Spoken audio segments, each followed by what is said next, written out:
commencer notre premier chapitre, la compressibilité des sols, avec le postulat de Terzaghi. Donc, c'est quoi le postulat de Terzaghi? Tout simplement, il a divisé le sol en deux phases. Donc, squelette solide et l'eau. Euh, la squelette solide, elle agit avec les contraintes normales, mais elle est faible en ce qui concerne les contraintes horizontales.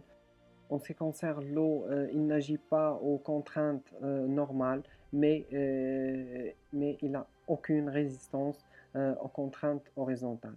Donc, nos ouvrages, elles sont supportés par la squelette solide.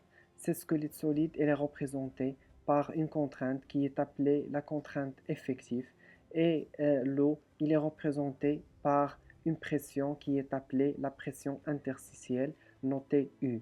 Donc, la contrainte totale du sol, c'est la contrainte effective plus la pression interstitielle. Donc, en ce qui concerne la contrainte totale, c'est tout simplement c'est la sommation des poids volumiques multipliés par leur hauteur. Et en ce qui concerne la pression interstitielle, c'est le poids volumique du lot multiplié par sa hauteur, Z. Pour mieux comprendre, on va passer à un petit exercice. Donc voilà notre exercice. Là, c'est un sol. En premier lieu, il sera submergé jusqu'à ce point-là. Donc l'eau va arriver jusque-là. En deuxième lieu, on va supposer que l'eau est atteint ce niveau. Et en troisième lieu, on va supposer que l'eau est là. Donc on va calculer les contraintes totales. On va calculer la pression interstitielle pour calculer les contraintes effectives pour chacun de ces cas-là. Donc en premier lieu, on va commencer par le premier cas, que l'eau, la nappe phréatique, atteint ce niveau-là. Donc la nappe phréatique est jusque-là. Donc pour calculer la contrainte totale, lorsqu'on veut calculer la contrainte totale, on calcule toutes les charges au-dessus du point étudié. Donc là, on a un sol de poids volumique qui égale à 18 kN par mètre cube. Donc, on va faire oméga fois 5, la hauteur du sol, plus, là, il y a de l'eau, donc c'est oméga W fois la hauteur qui est égale à H, tout simplement.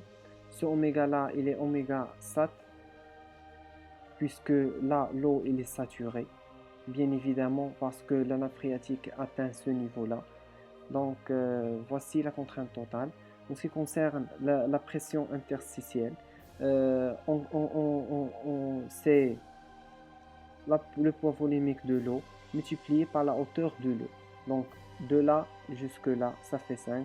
Jusque là, ça fait H. Donc, c'est 5 plus H. En ce qui concerne la contrainte effective, c'est la contrainte totale moins la pression interstitielle. Maintenant, passons au deuxième niveau. Donc, l'eau est là. Donc, on commence par la contrainte totale. La contrainte totale, c'est notre oméga, notre poids volumique, multiplié par la hauteur qui est 5 mètres. Il n'y a pas d'eau là, donc on va se contenter par ça.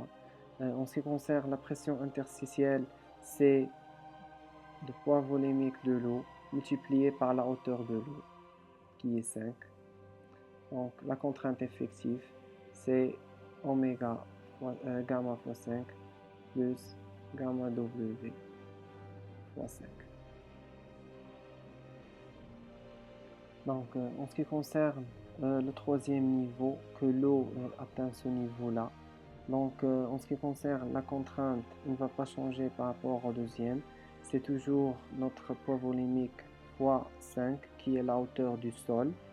En ce qui concerne la pression interstitielle, c'est le poids volumique de l'eau multiplié par la hauteur de l'eau qui est maintenant 2,5. Et la pression et la contrainte effective, c'est la contrainte totale moins la pression interstitielle. Donc j'espère que vous avez compris la notion de Terzaghi.